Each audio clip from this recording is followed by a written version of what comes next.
Welcome back to the channel. This is Roberto with Full Curl Precision.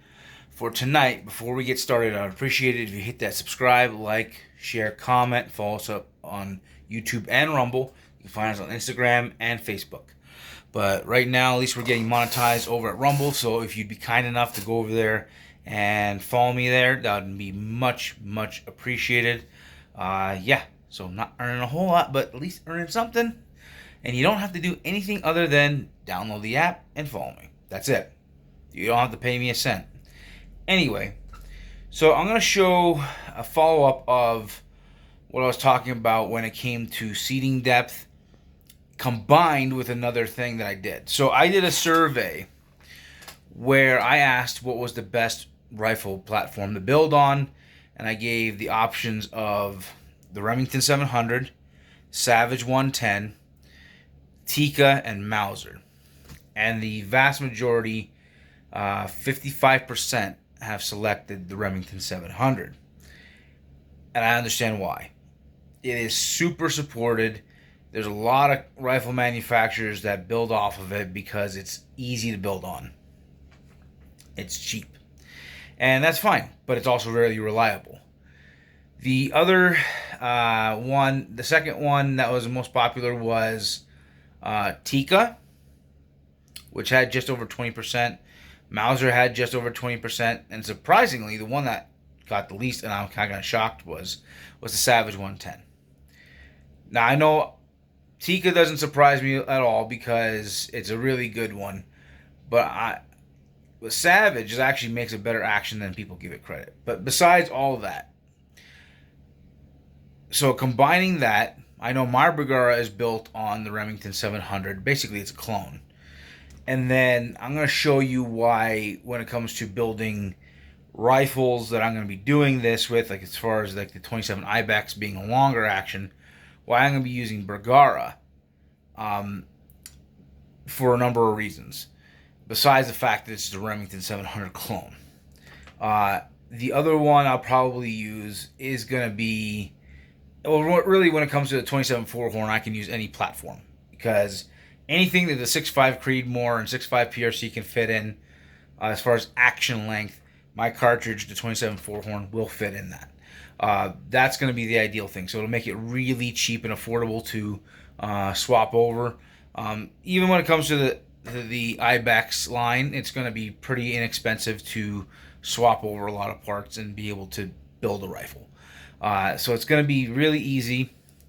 But let me set up my camera, and I'm going to show you why I like the Bergara over a lot of other rifles.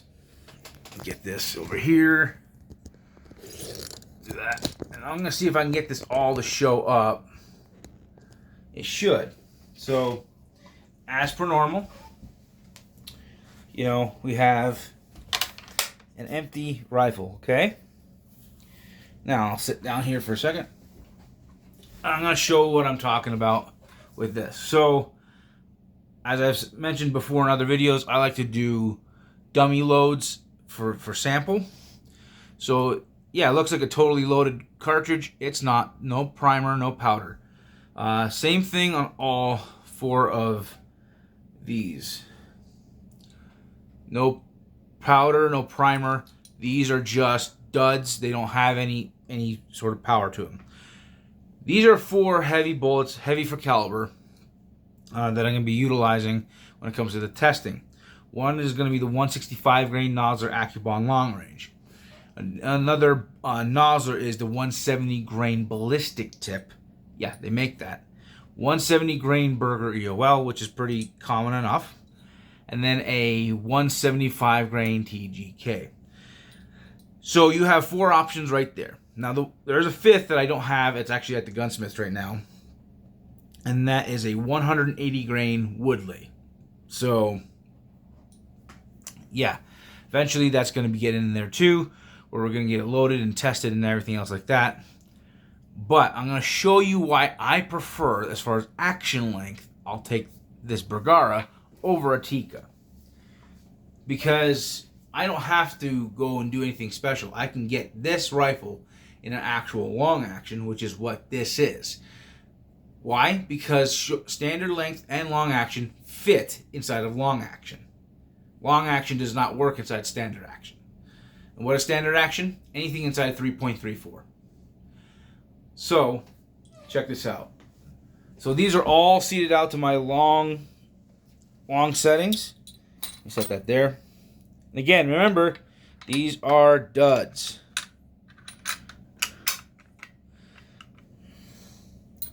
Okay, you can see in there, there's still room at that tip. That's the 175 grain.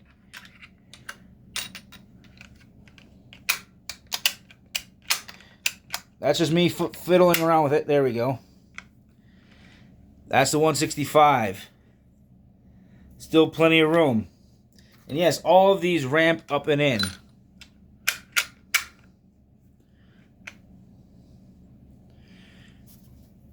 $170 grain. And another 170 grain. Which, by the way, the Berger EOL seats out the furthest. Now, here's the best part about this. Again, not a loaded rifle because these are empty cartridges. These are not live loads. They're duds. They're just there for sample. These, I couldn't do this with a Tikka. If I were to go out and spend the money on a Tikka and then try to develop on it like this, it would never happen. Now, if I stuck with like a 280 Ackley improved, or went with a 270 AI where I'm sticking inside that 3.34, yeah, I could do that. No problem at all. But I couldn't do it with this because I couldn't do it with my cartridge, the 27 IBEX, or any of the IBEXs that I'm going to be developing at any point, simply because the bottom metal opening doesn't allow for it. The bolt isn't long enough. There's a handful of factors that go with it. Now, that said, again, I'm not knocking Tikka, but they had an option to stick with standard length or go with long action, and they decided to go standard length. And they've said in their own interview, Backfire did a interview with them, and they said that they chamber their sockos in the 300 PRC, so they actually make that available. I don't know how easy it is to build on a socko or to swap a bolt head or to do anything like that, so I don't know. If you're a Tikka guy, yeah, you might be out of luck when it comes to the IBEX. But that said, it's not like they're the only smooth action and good action out there. So widen out a little bit, okay? There's plenty of good rifles to build on. So the nice part about this is like a $900 rifle. This is just a basic Bergara B14 Ridge. Even if you don't care for the barrel, okay, cool. You're not buying it for that reason. The stock itself is pretty solid. The action itself and the bolt allows for you to do that. Good trigger, good safety.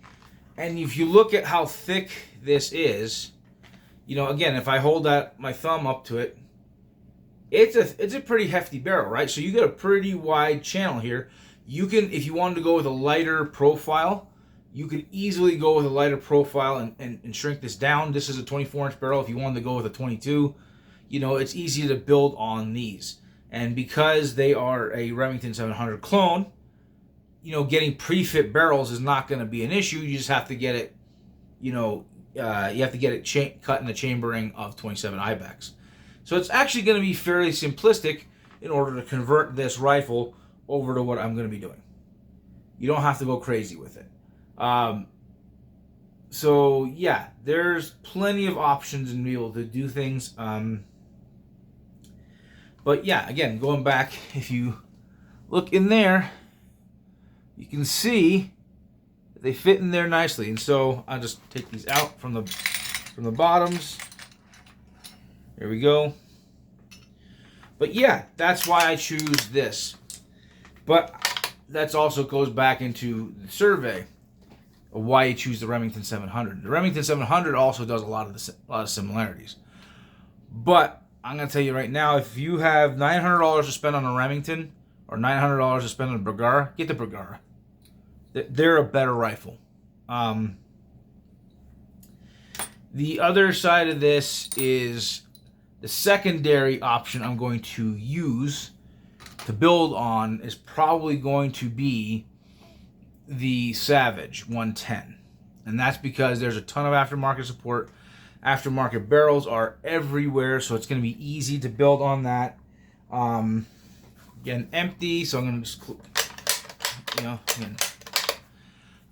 What I'm looking to do is to have a package deal where if you want a rifle, we build a rifle for you, and then you can either buy it with the dies, or we can, once we get some things going, we can do the load development, and then you get 100 rounds. So there's a couple options of way to do it. And again, it would be through an FFL as far as gunsmith and ammunition supply. It's not going to be through some third party thing. If you wanted me to do the load development over here, where I'm just helping you find the information, we can talk about that. And then again, it would save you a lot of time. So it is kind of an interesting thing about doing this. So yeah, I know Browning did an extended 270 that was a really cool idea, but you couldn't get factory ammo for it because the SAAMI spec is for 270 is already set to 3.34, so it's not like you can just buy it. You have to basically do what I'm doing right now. So ultimately, there's a couple ways to build rifles, and one of them is definitely off of a Remington 700 platform, and the other for sure is going to be off of a Savage or any short action, especially when it comes to the 27 4-horn. That's going to be ideal, especially for you guys who like your Tikkas. You just buy a 6.5, Creedmoor and just convert it. You don't even have to do anything else. Just literally stick a different barrel on it. So that's all I have for tonight. I appreciate the support, and we'll talk to you again.